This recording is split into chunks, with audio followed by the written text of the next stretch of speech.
ရံကရံခါလေးပဲကိုယ်မှရှိတာကိုဘယ်သူကိုမှမပေးလို့တဲ့အတွက်မစ္စရိယလက်လက်ကြီးဆွဲကံပြီးတော့မိမိတို့ရောက်လို့တဲ့ပန်းတိုင်ရောက်အောင်လို့ရှောင်လိုက်ခဲ့ကြလေဒါကြောင့်ပညာရှိတော်ကောင်းတွေကရောက်လို့တဲ့ပန်းတိုင်ရောက်ရဲ့အတွက်ဆွဲကံခဲ့ရတဲ့လက်လက်တွေကအပြစ်မကင်းတဲ့လက်လက်တွေလေသဘောပေါက်ကြဒါကြောင့်ရောက်လို့တဲ့ကာမဂုဏ်ပန်းတိုင်ရဲ့အနောက်မှာအပြစ်တွေနဲ့တကွဖြစ်တယ်လို့ပညာရှိတော်ကောင်းတွေကနားလည်သွားကြဒါကြောင့်အဲ့ဒီကံဒီအကျိုးပေးရင်ခေါင်းတော်မှာပေါ်နေမှာမဟုတ်ဘူးအပေလေးကိုဘုံမှာတော့ငါတို့ဒုက္ခရောက်တော်နေလို့အပြစ်မြင်သွားကြတယ်ဒါကြောင့်ဘုရားတဏ္ဍပိတ္တိဘုရားတော်တော်တော့ဖြတ်သွားတာအာဒီနဝဆိုတဲ့အပြစ်မြင်သွားလို့ဒါကိုတံဝေကဉာဏ်လို့ခေါ်တယ်ယတတိတတိတံဝေကဉာဏ်ဆိုတာအပြစ်မြင်တော့ဉာဏ်လေမစင်ကုန်ကြီးတွေ့လို့ရောရှာတယ်အပြစ်မြင်တယ်အဲ့ဒါဒေါသအခြေခံအတိကောင်ကိုကြီးတွေ့တယ်ပုတ်နေပြီအနတ်တွေထောင်းထွက်နေပြီဒေါသစိတ်ကြီးဖြစ်ရောရှာအပြစ်မြင်တယ်ဒါပေမဲ့အဲ့ဒါကြီးဉာဏ်မရှင်းဘူးခုနကတံဝေကဉာဏ်ဆိုတာကဒေါသအခြေခံသောစိတ်ကိုဉာဏ်ပညာဥသိသောအမှန်ကိုမြင်၍အပြစ်ကိုမြင်သွားသောဉာဏ်လေးတရားလုံးတော်နမိတ်ကြီးလေးပါတွေ့ကြီးမားတဲ့တံဝေကဖြစ်တော်မူသူအိုသူနာတဲ့သူသေးယဟန်တဲ့လူတိုင်းလူကိုတွေ့ဘူးတာပါလေတွေ့တဲ့သူတိုင်းတံဝေကဖြစ်တော်မူတယ်လူနာတွေတွေ့တာပါလေတွေ့တဲ့သူတိုင်းတံဝေကဖြစ်တော်မူတယ်တည်နေတဲ့သူတွေနေ့စဉ်နဲ့အများကြားနေရတာလေတံဝေကဖြစ်ကြတာမဟုတ်ဘူးလွတ်မြောက်ရာခီးကိုရှာမိနေတဲ့ရန်တော်တွေကိုဖူးပြရကြတာပါပဲငါတို့လည်းအဲ့ဒီလမ်းကြောင်းကိုရှောက်နေဆိုတဲ့အဋ္ဌဉာဏ်နဲ့တံဝေကဉာဏ်ဖြစ်ကြတာမဟုတ်ဘူးဒါမှပြောတာလည်းပြောရင်လောကလူသားတွေကြားထဲမှာအပြစ်မြင်တယ်လို့တော့အတိတ်ကံအားရှိပါမှအပြစ်မြင်ကြရဲ့ဆင်းရဲလို့အပြစ်မြင်ကြတာမဟုတ်ဘူးချမ်းသာလို့အနှစ်ထင်နေကြတာလည်းမဟုတ်ဘူးဘုရားတော်အလိုပြည့်စုံသောဘဝမရှိလို့ဆင်းရဲလို့ဘာမှစားစရာဒီစရာမရှိလို့ဒုက္ခရောက်လို့ဒုက္ခတာမဟုတ်ဘူးရှင်သာရိပုတ္တရာရှင်မောဂလအလောင်းရလို့လေ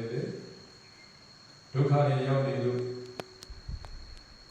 တက်တရားရမယ်ဘဝမျိုးကိုရှာတော့တာမဟုတ်ဘူးဆင်းရဲခြင်းချမ်းသာခြင်းနဲ့သက်ဆိုင်မှုအတိတ်တုန်းကကာမဂုဏ်ရဲ့အပြစ်ကိုမြင်ခဲ့ကြပြီးဖြစ်တဲ့တော်ကောင်းတွေကိလေသာအပြစ်ကိုနည်းနည်းကြီးတက်ဝင်ခဲ့ကြတဲ့တော်ကောင်းတွေဘဝအပြစ်ကိုကောင်းစွာမြင်ကြတဲ့တော်ကောင်းတွေတန်တရားအပြစ်ကိုကောင်းစွာတက်ဝင်ကြတဲ့တော်ကောင်းတွေကဘယ်လိုအခြေအနေမှာပဲဖြစ်ဖြစ်အကောင်းနေကြတဲ့မှာမကောင်းနေတော့တွေ့အဲဒီလောကကြီးကိုဟန်ဆောင်နေတဲ့လောကကြီးလို့အတိတ်ကံအကောင်းတဲ့တော်ကောင်းတွေကအကောင်းတွေထဲကလည်းအဖြစ်တွေကိုသွားတွေ့ဒါကြောင့်ဘုဉာဏ်အမြင်ဆိုဘုဖြစ်ခြင်းခဲ့တဲ့ပါရမီကိုအကြောင်းပြုပြီးတော့မတူကြဘူးဝိညာဉ်နေကြတယ်ဒါကြောင့်ဘုရားတပိတ္တိချမ်းသာရင်ချမ်းသာမလားလို့လောကလူသားတွေ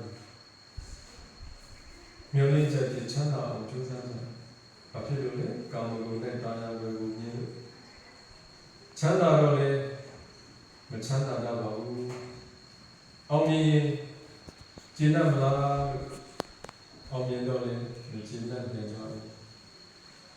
ထင်ရှားတဲ့ကြော်ကြားရင်တော့ဝမ်းမြောက်ကြမလားဆိုတော့ရေပွဲပမာပါလေခဏတော့ပါ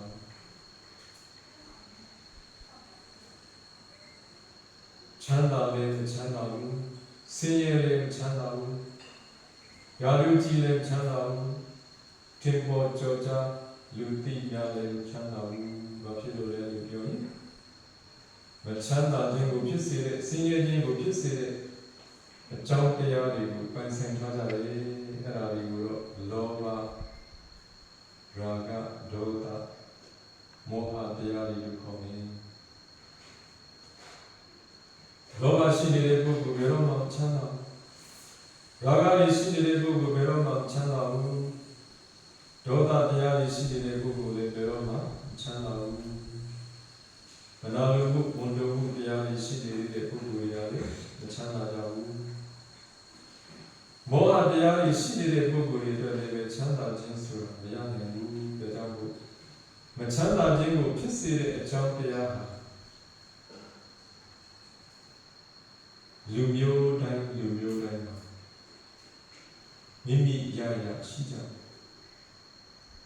ဒါပေမဲ့အဲ့ဒီကိလေသာရဲ့အဖြစ်ကိုတော်ဝင်နားလည်ကြတာနည်းနည်းတော့ပုဂ္ဂိုလ်များမဖြစ်တန်တရားရဲ့အဖြစ်ကိုနားလည်တယ်ဒီကြောင့်လည်းဒီမှာဘုရားရဲ့အလိုတော်အကြတိုင်းတရားတွေကိုလည်းဆိုင်ကျင့်ကြံကြိုးကိုအထုတ်နေကြတယ်သူတော်ကောင်းတွေပါရမီရှင်တွေစုနေကြတယ်တန်တရားရဲ့အဖြစ်သူတို့နားလည်ကြတယ်နားလည်နိုင်တော့အောင်လေအတိတ်ပါရမီတရားကောင်းတွေဖြစ်ခြင်းစီမှုရှာမိခဲ့ကြတယ်ဒီနေ့ပြန်လာပြည့်တဲ့ကြီးကိုကိုနားလည်အောင်ပြောတယ်မြတ်စွာဘုရားရှင်ရဲ့အဆုံးအမတော်ထဲမှာအင်တာနက်ဆိုင်ပြနိုင်တဲ့ဉာဏ်နဲ့တဲ့တရားတွေရှိတယ်နိဗ္ဗာန်တရားတော်မြတ်ကြီးတဲ့သိနိုင်တဲ့ဉာဏ်နဲ့တဲ့ကံနဲ့ကံရဲ့အကျိုးတရားလို့ခေါ်တဲ့ပဋိစ္စသမုပ္ပါဒ်သဘောတရားဟာသိနိုင်တဲ့ဉာဏ်နဲ့တဲ့မြတ်စွာဘုရားဖြစ်တော်မူပြီးတော့တရားမဟုတ်တော့ဘူးလို့စိတ်ညစ်တော်မူခဲ့ Buddha inclines not to teach the Dhamma because the Dhamma I have realized deep, profound, hard to see, difficult to understand, sublime, and attainable just by mere reasoning. Only the wise can know and see. ငါဖျားထုတ်ပြရတဲ့တရားဟာခံမရာခက်ခဲတဲ့နည်းနည်း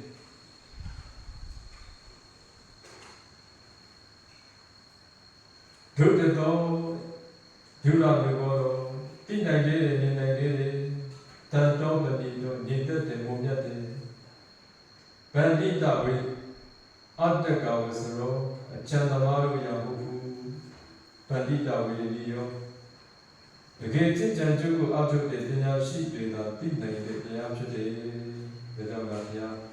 ကာမဂုဏ်နဲ့ဝိဇ္ဇာကာမဂုဏ်နဲ့အပြုံကြီးပြောနေကြတဲ့ဒီတတ္တဝါတွေကိုဒီသိနိုင်တဲ့ဉာဏ်နိုင်တဲ့တရားကိုဟောရင်တော့နောက်နေ့ကျမှမဟုတ်ဘူးငါဗျာပြင်မရုံနဲ့ရှိတယ်ဆိုဘုရား inclines not to teach the Dhamma ငါဗျာတရားမဟောတော့ဘူးလို့စိတ်သက်တော်မူတယ်အဲ့ဒီထဲမှာဘုရားရှင်ကိုယ်တော်တိုင်ဖွင့်ထုတ်ပြီးတော့မိတ်ဆွေသွားတဲ့စကားတစ်ခုကံနဲ့ကံအကျိုးတရားလို့ခေါ်တယ်တောင်းကျဆက်ပရိစ္ဆာသမုပ္ပါဒ်သဘောတရားဟာသိနေတယ်အဲ့ဒါမသိအပေဝစီယဒုက္ခတန်တရားဝစီယဒုက္ခကိုဘယ်တော့မှမလုပ်နိုင်ဘူးအကြောင်းဒီကြောင့်ရဲ့ကြီးမှာတရားကောင်းတွေကိုတကယ်သူတော်ကောင်းတရားတွေကိုကျင့်ကြံနိုင်တော့ရှေ့အကြောင်းပါရမီကောင်းတဲ့သူတော်ကောင်းတွေစုမိနေကြခြေသားတို့သမာဓိထူထောင်ကြသမာဓိရှင်ကိုပဲမှန်စွာသိမြင်နေတယ်လို့ဘုရားမိတော်မူသည့်အတိုင်းဒီနေ့မိမိတို့ရဲ့အလှူကိုခံယူကြမယ်အလှူရှင်သူတော်ကောင်းတို့ရဲ့အလှူကိုခံယူကြမယ်အ လူကပုဂ္ဂိုလ်လူ့ကြောင့်ဒီထဲမှာလေအဲ့ဒီတမာတိတရားကောင်းတွေကိုကြကြနာနာလေးလေးနက်နက်ဒီကျူတော်နိုင်တဲ့တော်ကောင်းတွေဟာရည်သက်အဖြစ်မတန်မှကြည်နူးစရာကောင်းတယ်ခဏကကံတဲ့ကံရဲ့အကျိုးတရားကိုကောင်းစွာချိုးထွင်းသိခွင့်ရပြီဖြစ်တဲ့တတိယလေးတွေဒီထဲမှာတော်တော်များများပါတယ်။ရတာပြတဲ့ဒီဘဝမွေးချက်နဲ့နေခြင်းဆိုတဲ့ဇာကာလာလေးနေရတဲ့ဒီဘဝပိုင်ရှင်များတွေးနိုင်ရင်လည်းငယ်တော့ကကြုံခဲ့ရတာနဲ့အခုလက်ရှိကြုံနေတဲ့အရာပေါ့အနာဂတ်အတွက်လည်းစိတ်ကူးရင်ပဲဖြစ်ချင်တာတွေကိုထွင်သွင်းမယ်လို့တော့ရမိမိတို့တွေးနိုင်တဲ့အရာတွေမိမိတို့ကြုံထားတဲ့အရာတော့ကလွဲပြီးတော့ပို၍တွေးနိုင်စွာမရှိဘူးဒီဘဝတော့ပဲကွက်ပြီးတော့တွေးရင်ကိုယ့်ကိုယ်ကိုလည်းအထင်ကြီးတတ်တယ်ငါကဲ့သို့သောသူလို့ကိုယ့်ကိုယ်ကိုလည်းမြင့်တင်ပြီးတတ်တယ်ဒုတိယမို့ငါတို့အသုံးမကျတဲ့ပုဂ္ဂိုလ်ပဲတို့ညံ့ရှင်းတဲ့ပုဂ္ဂိုလ်ပဲကိုယ့်ကိုယ်ကိုအပြစ်တင်ခြင်းနဲ့တင်တတ်တယ်ဘာဖြစ်လို့လဲကိုယ်သိနိုင်တဲ့ပမာဏလေးနဲ့ကိုယ့်ကိုယ်ကိုဆုံးဖြတ်မိတဲ့မှန်ကန်တဲ့သဘောထားတွေအားနည်းသွားတတ်တယ်ဘဝအတွက်လေးတက်တဲ့အသိဉာဏ်တွေပျောက်ဆုံးသွားတတ်တယ်တန်ဖိုးမကြီးလာတဲ့အလုပ်တွေကိုလုပ်ရင်းနဲ့ဘဝခီးကိုကုံဆုံးခွင့်ပေးတတ်တယ်ဒါတော့ဒီကြောင့်လည်းကြီးမှာအတိတ်ဘဝ၅ဘဝလောက်အနေဆုံးသင်ပြီးပါအဲ့ဒီ၅ဘဝအချင်းမှာထူးခြားတာလေးတဘဝတဘဝပြိဿံဘဝကြီးပါပါပြီးအဲ့ဒါလေးတော်တော်လေးအတိအကျဖြစ်စီဒီဓာတ်တပိတတိအခုတော့ငါဒီဘဝစင်တတ်ပြည့်တဲ့ပုဂ္ဂိုလ်ဖြစ်ကောင်းဖြစ်ပါလိမ့်မယ်အတိညာရှိတဲ့လူသားတွေထဲမှာပုံရိပ်အတိညာရှိတော်သူဖြစ်ကောင်းဖြစ်ပါလိမ့်မယ်ဥစ္စာပစ္စည်းဖြစ်ကြွယ်ဝချမ်းသာတော်သူဖြစ်နေပါလိမ့်မယ်